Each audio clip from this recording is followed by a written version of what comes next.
మహిమ కలుగునగాక. ఉదయకాలము దేవుని మాట కొరకు ఎదురు చూస్తున్న మీ అందరికీ కూడా ప్రభు పేరిట నా శుభాలు తెలియజేస్తూ ఉన్నాను.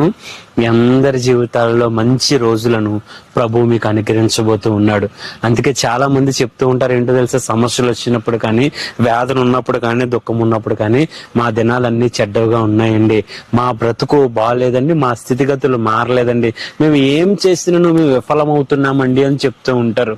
కానీ ఈరోజు ఈ ఉదయము దేవుని మాటను మీద ఆధారపడి దేవుని మాటను విశ్వసించి ముందుకు వెళ్ళు. దేవుడు నీ జీవితంలో ఖచ్చితంగా ఆశీర్వాదకరమైన కార్యాలు చేయడానికి దేవుడు సిద్ధంగా ఉన్నాడు. అందుకే చూడండి, హబకుకు 1:5 ఈ రీతిగా రాయబడి ఉన్నది, మీ దినములలో నేనొక కార్యము జరిగింతును. ఆమేన్.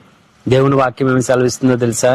నీ జీవితంలో ఒక కార్యం జరిగితే నా జీవితం ఆశీర్వదించబడుతుందండి, నూతన కార్యాలు నా పక్షాన జరగాలి అండి అని ఎంతమంది అయితే దేవుని మీద ఆధారం కలిగి ఉన్నారో, అయితే వారికి దేవుడు చెప్తున్నాడు తెలుసా, ఇంకా నీ జీవితం మారదు అనుకున్నా, నీ జీవితంలో కార్యం జరగదు అనుకున్నా, కానీ దేవుడు ఏం చెప్తున్నాడో తెలుసా, మీ దినములలో నేనొక కార్యము జరిగింతును. ఆమేన్. చూడండి ఎంత చక్కని మాట సెలవిచ్చాడు.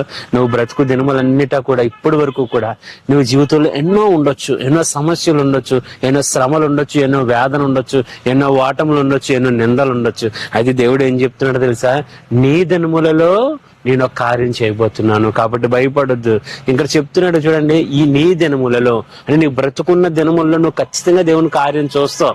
చాలా మంది అనుకుంటారు, ఈ జీవితము ఏ రీతిగా ముగించబడ్డమేనా అని చాలా మంది భయపడుతూ ఆందోళన చెందుతూ, ఈ పరిస్థితులన్నీ మారవా, ఇంకా దేవుడు ఎప్పుడు నా జీవితంలో కార్యం చేస్తాడని అనుకుంటున్నారు. కానీ దేవుడు ఏం సెలవిస్తున్నాడు తెలుసా, నీ జీవితంలో నేను ఒక కార్యం చేయబోతున్నాను, మీ దినాలలో కార్యం జరగబోతుంది అంటున్నాడు. అంటే చూడు, నీ తల్లిదండ్రుల విషయంలో జరగలేని కార్యాలు నీ జీవితంలో జరగబోతున్నాయి, నీ బిడ్డల జీవితంలో జరగబోతున్నాయి. ఇది గొప్ప శుభవార్త.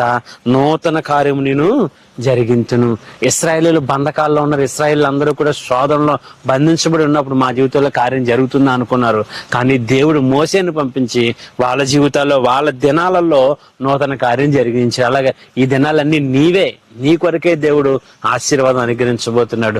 నీ జీవితాన్ని ఒక మలుపు తిప్పబోతున్నాడు. నూతన కార్యము మనందరి పక్షాన ఆయన జరిగించబోతున్నాడు. విశ్వసించు, అందరం ప్రార్థన చేద్దాం. దేవుడు ఈ దినమే ఆరంభించబోతున్నాడు. దేవా, ఎంతమంది తన దినములు చెడ్డగా ఉన్నావని బాధపడి ప్రార్థిస్తూ ఉన్నారో వారందరి జీవితాల్లో, వారందరి దినాలలో నూతన కార్యము జరిగింపబడును గాక, నూతన ఆశీర్వాదం వారిని వెంబడించును గాక. ఇంకా రానున్న దినాలన్నీ కూడా ఆశీర్వాదకరంగా బిడ్డల జీవితాల్లో ఉండును గాక. ఆమేన్.